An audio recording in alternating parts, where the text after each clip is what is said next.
કેમ આટલું બધું મોંઘું? સરકારને પૂછો ને, તમે જ ચૂંટીને લાવ્યા છો ને. કઈ પણ પૂછો એટલે સરકારને ગાળો આપવાનું શરૂ. હા ભાઈ, મોંઘવારી એ સરકારની જવાબદારી થોડી છે. સરકારની જવાબદારી તો ખાલી જીએસટી લેવાની, રાંધણ ગેસની સબસિડી કીધા કર્યા વગર બંધ કરી દેવાની, ડીઝલ અને પેટ્રોલના ભાવ મન ફાવે એમ વધારવાની, દૂધ દહીં છાશ જેવી જરૂરિયાતની વસ્તુઓ ઉપર ટેક્સ લગાવીને લૂંટ કરવાની છે નહીં? ઓ એટલે કોંગ્રેસના સમયમાં તો મોંઘવારી વધતી જ નહોતી નહીં?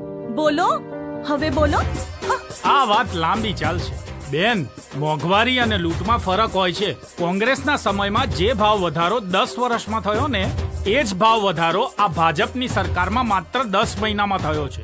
એક બાજુ ખેડૂતને પૂરતો ભાવ ના મળવાના લીધે શાકભાજી રસ્તા ઉપર ફેંકવા પર મજબૂર થયો છે, જ્યારે આ જ સરકારના દલાલો એમની પાસેથી મફતમાં આ શાકભાજી ખરીદીને તમારા અને મારા જેવા લોકોને 10 ગણા ભાવે વેચે છે.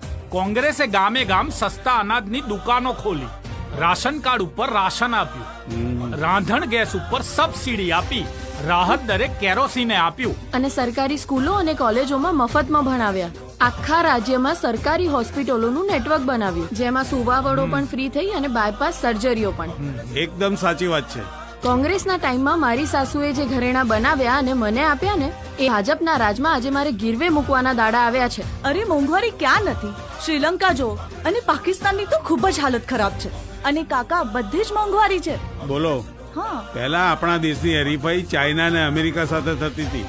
આ ભાજપની સરકાર આપણને શ્રીલંકા અને પાકિસ્તાન જોડે લઈ આવી. પણ તું ચિંતા ના કર, કોંગ્રેસ આ દેશને શ્રીલંકા નહીં બનવા દે. કોંગ્રેસે પહેલા પણ આ દેશને મુસીબતમાંથી ઉગાર્યો હતો, આ વખતે પણ ઉગારશે.